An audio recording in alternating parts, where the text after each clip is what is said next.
Assalamualaikum warahmatullahi wabarakatuh. Berjumpa lagi kita malam ini ya di kisah 9 suku malam. Ya.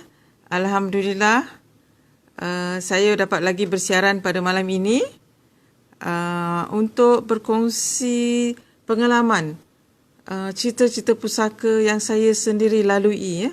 Yang mana saya sering keluar dulu-dululah ya, saya sering keluar berjumpa dengan waris-waris ya, bercerita mengenai isu-isu pusaka, masalah pusaka ya.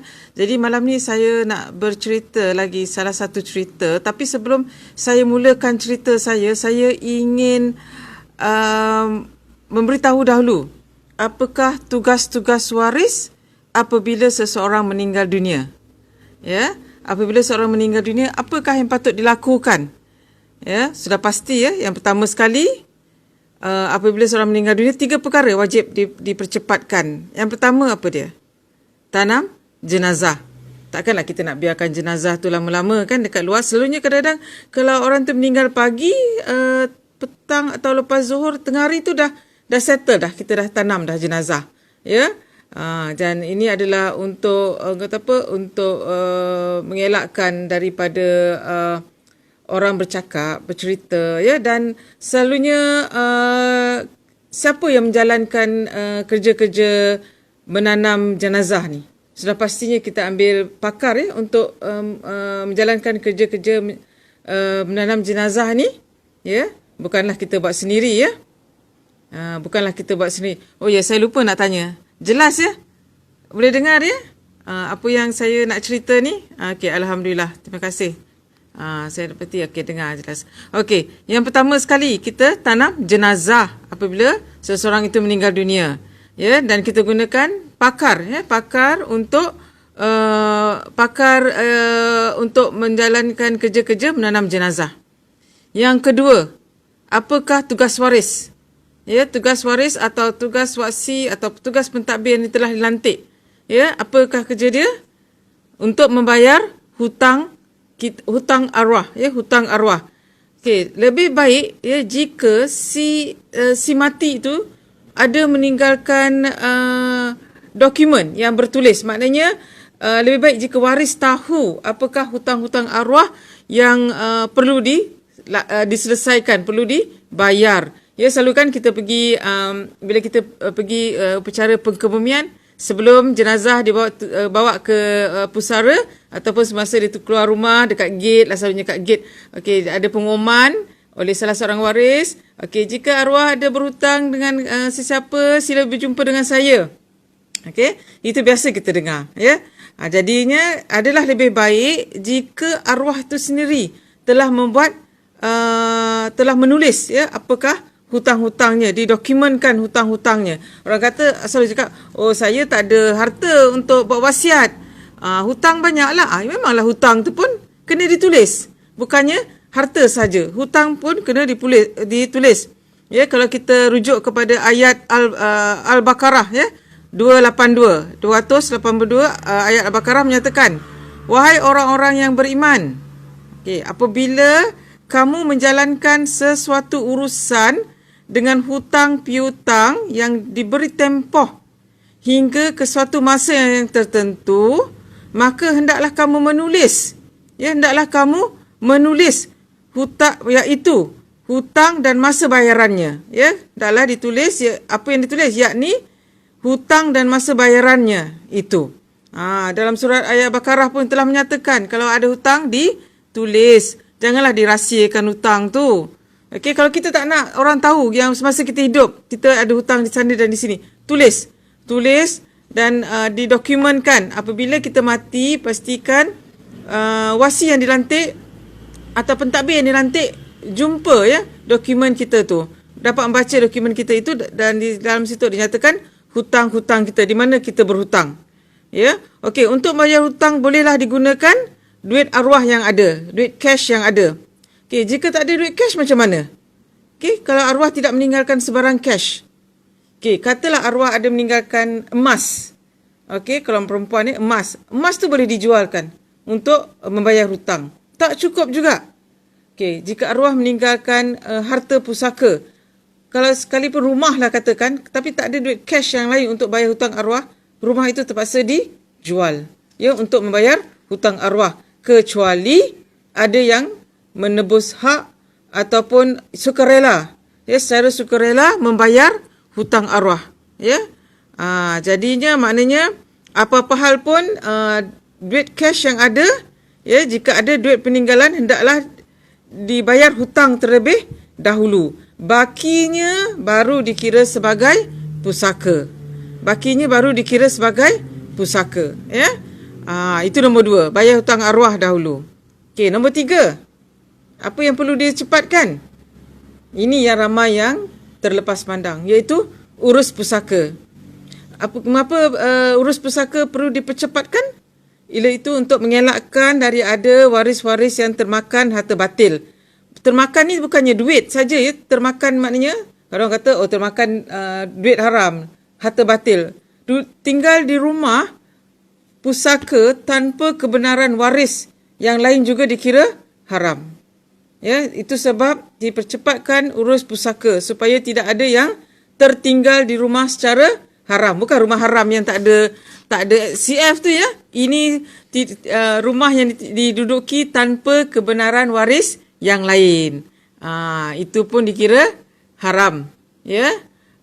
So jadinya siapa yang kemudian siapa yang boleh memulakan urus pusaka ni? Siapa yang boleh memulakan urus pusaka? Urus pusaka boleh dimulakan oleh sudah pastinya waris faraid arwah ni. Ya, waris faraid arwah ni boleh memulakan urus pusaka, ataupun ya orang pentadbir yang telah dilantik, ya, di dalam wasiat. Ya, pentadbir yang telah dilantik dalam wasiat. Ya, wasiat dalam Islam adalah melantik pentadbir. Ya, bukannya wasiat untuk meninggalkan harta kepada waris-waris faraid dia. Ya, wasiat dalam Islam adalah untuk melantik pentadbir. Ya, jangan lupa. Itu pun boleh memulakan urus pusaka. Siapa lagi boleh mula? Okey, kalau kita ada berhutang dengan seseorang, ya, jika arwah ni ada berhutang dengan seseorang, orang tu boleh memulakan urus pusaka kita. Jangan ingat kita boleh lepas je kalau kita berhutang dengan orang. Orang tu boleh memulakan urus pusaka kita. Mengapa? Sebab dia boleh tuntut hutang dia. Ya, sebab dia nak tuntut hutang dia. Daripada mana? Pusaka arwah ni. Ya, daripada pusaka arwah. Dia nak tuntut hutang dia. Itu sebab tajuk saya hari ni, pusaka dihantui hutang.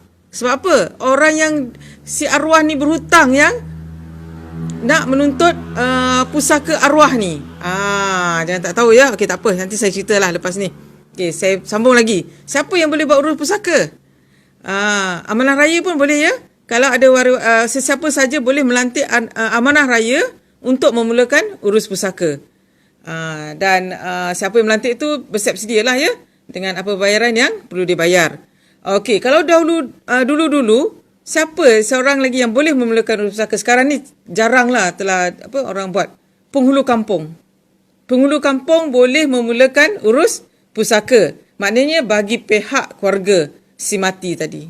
Ya, tapi sekarang dah jaranglah penghulu kampung ni menjalankan tugas itu, ya. So maknanya siapa yang boleh buat? Waris faraid, pentadbir yang telah dilantik, orang yang kita berhutang ataupun pemiutang, amanah raya dan penghulu kampung. Ya, siapa? Fitri Ismail cakap amanah raya pun boleh. Betul, amanah raya pun boleh. Pentadbir perlu memulakan urus pusaka. Ya, salah seorang lagi lah, ya. Dan juga penghulu kampung, ya, jangan lupa. Okey, balik kepada tajuk saya tadi, ya. Berbalik semula kepada tajuk saya tadi. Apa tajuk dia? Pusaka dihantui hutang. Okey. Saya pernah dikunjungi lah, atau ada seorang datang berjumpa dengan saya selepas saya memberi satu taklimat dia di satu pejabat kerajaan lah, ya, pada satu masa dulu, masa-masa dululah, semasa kita boleh membuat taklimat dulu, ya. Awal tahun 2020 lah, lebih kurang macam tu, atau akhir tahun 2019, begitulah. Ya. So ada seorang ni datang berjumpa saya dan dia beritahu saya dia nak uruskan pusaka mak dia. Okeylah. Jadi saya tanya apa harta yang ada. Apa harta yang ada? Dia kata sekarang ni, okey, mak dia meninggal tahun 2017. Ya, mak dia meninggal tahun 2017. Jadi dia kata sekarang ni yang masih tak diurus adalah kereta. Mengapa sekarang baru nak urus kereta ni? Jadi tuan-tuan dan puan-puan tahu kan, kereta, okay, kita hanya boleh menghidupkan cukai jalan hanya maksimum 3 tahun jika harta itu tidak diuruskan. Maknanya tidak ada surat kuasa. Okay, selepas 3 tahun, jika tidak ada surat kuasa, kereta itu tidak boleh dibaharui road tax lagi. Ya, cukai jalan tak boleh diperbaharui lagi. Jadi dia kata, ni tak lama lagi ni saya tak boleh nak hidupkan cukai jalan kereta ni, kereta arwah ni. Mak saya ni ada lebih kurang dalam 4 atau 5 biji kereta. Banyak kereta dia tahu. Termasuk ada 2 kereta syarikat atas syarikat mak dia. Okay, so saya kata harta-harta lain macam mana? Oh, harta lain semua saya dah uruskan, dia kata. Adik-beradik lain semua dah uruskan, dia kata. Masa mula mak dia meninggal. Apa harta yang lain ni ada? Dia kata cash saja. Mak dia tak ada rumah lah, maknanya tak ada harta takleh, tak ada. Hanya cash. Oh, maknanya cashnya dah diuruskan. Ya. Habis tu mengapa tak uruskan kereta ni sekali? Tak, sebab dia kata nak cepat masa tu. Jadi mereka pergi ke satu syarikat amanah dan mereka terus dapat selepas tak lama lah maknanya. Mereka dapat surat kuasa untuk mengeluarkan duit. Ya, mengeluarkan duit arwah maknya. Jadi duit tu telah dibagi-bagikan mengikut faraid dan telah pun selesai pada tahun 2017. Okay, jadi sekarang ni barulah teringat, barulah sebab road tax tak boleh hidup lagi. Barulah nak uruskan kereta mak pula. Okeylah, saya kata saya boleh tolong, tapi saya kena kaji dululah kes ni macam mana. Rupa-rupanya apa yang telah berlaku adalah mak dia ada berhutang, ya. Berhutang sebenarnya premis perniagaan. Mak dia berhutang, tak bayar sewa. Lamalah agaknya tu sebab sampai berjumlah 35,000. 35,000 mak dia berhutang dengan seseorang dan tuan punya premis ni, maknanya dia berhutang lah dengan tuan punya kedai ni, premis ni, telah mengcaveatkan pusaka mak dia. Maknanya kalau nak urus pusaka ni, mesti melalui si pemutang ni tadi. Sebab dia adalah pemohon. Dia akan menjadi pemohon. Jadi maknanya dia dah stuck di situ. Dia telah stuck di situ dan saya beritahu, mak ni dulu ada berhutang kan, barulah buka cerita. Sebelum tu tak ada buka cerita pasal mak berhutang. Baru buka cerita yang mak dia ada hutang. Tu saya kata, mengapa tak bayar hutang mak ni dahulu, masa mula-mula dahulu. Lepas tu dia kata, semua orang macam lepas tangan. Lepas tangan, dan saya kata macam mana boleh diuruskan pusaka tanpa bayar hutang? Siapa yang buat urus pusaka ni dahulu? Jadi saya pun tak nak salahkan siapa, benda dah berlalu kan? Dah berlaku, so nak buat macam mana? Ya, padahalnya sebelum dia bagi-bagi duit pusaka tu dahulu, macam saya cakap tadi, poin nombor 2, bayar hutang. Ambil daripada duit arwah yang ada. Kalau tak ada duit arwah, boleh dijual. Apa yang boleh dijual untuk dibayar hutang dahulu. Sekarang ni hutang tak bayar, duit dah habis joli dan rupanya harta yang lain, kereta tadi yang masih tak diurus, dah susah nak urus. Boleh urus, tapi maknanya kena melalui si pemutang tadi sebab dia dah caveat melalui amanah raya. Ya, dia caveat melalui amanah raya yang mana maknanya kalau dia nak urus pusaka ni, si pemutang tadi akan tampil ke depan. Walau bagaimanapun, saya beritahu anak ni, kalau katalah si pemutang ni tak caveat pun, tak tuntut pun, tapi wajib waris ni membayar hutang tersebut sebab arwah ada meninggalkan duit, arwah ada meninggalkan kereta tu boleh dijual dan dibayar hutang arwah. Jadi saya kata sekarang ni memang tak ada pilihan lain dan alhamdulillah. Sebenarnya saya kata alhamdulillah, bukan nak kata saya nak tolong supaya tak payah bayar, tak ada. Saya kata alhamdulillah ada kereta ni, okey, boleh dijual dan boleh bayar hutang arwah mak tu. Jadi mak tu selamat di sana. Okey, tapi bayangkan ya, kalau katalah si pemutang ni tak caveat harta arwah ni, terbayar tak agaknya hutang arwah ni? Padahal dia ada meninggalkan harta tau. Faham tak maksud saya? Katalah si pemutang ni tidak caveat.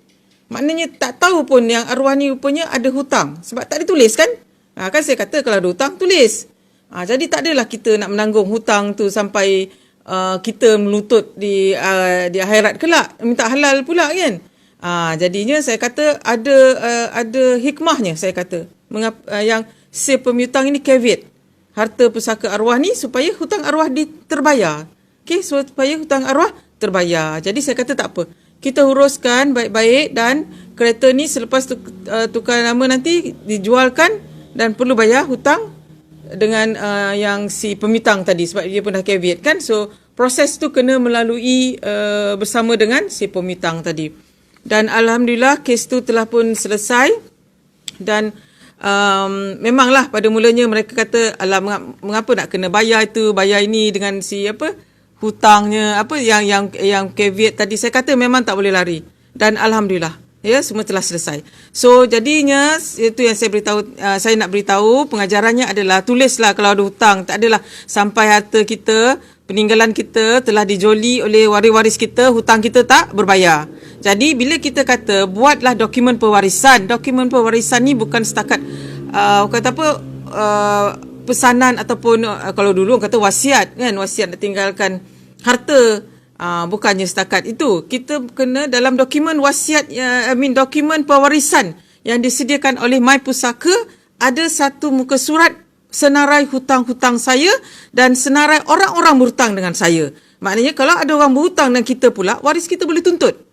Ya, so dalam dokumen My Pusaka, dokumen pewarisan My Pusaka ada satu muka surat. Satu muka surat orang berhutang dengan saya, satu lagi saya berhutang dengan orang. Jadi senang bila kita dah tulis, waris-waris boleh selesaikan hutang-hutang tersebut.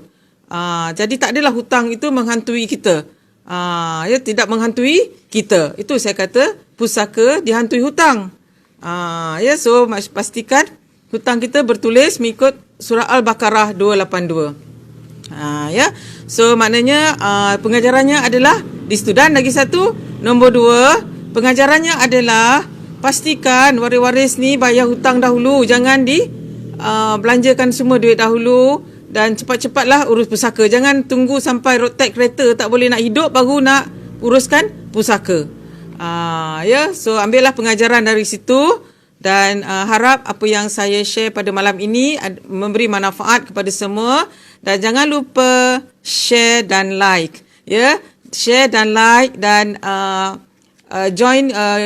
subscribe ya YouTube My Pusaka. Dalam situ banyak kisah-kisah pusaka ya. Dan juga pengajaran. Terdapat juga pengajaran. Share dengan kawan-kawan sekeliling kita, saudara mara ya. Dan semoga setelah kita share dan beri manfaat kepada mereka, sekurang-kurangnya dapatlah sedikit kita tempias pahala ya sama akhirat kita.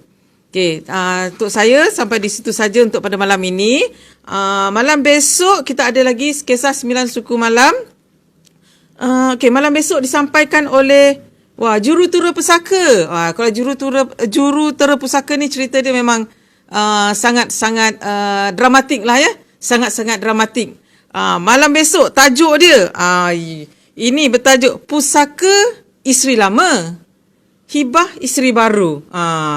Jangan lepas ya, jangan lepas peluang untuk bersama kami lagi pada malam besok kisah 9 suku malam. Itu saja daripada saya. Assalamualaikum warahmatullahi wabarakatuh. Assalamualaikum warahmatullahi wabarakatuh.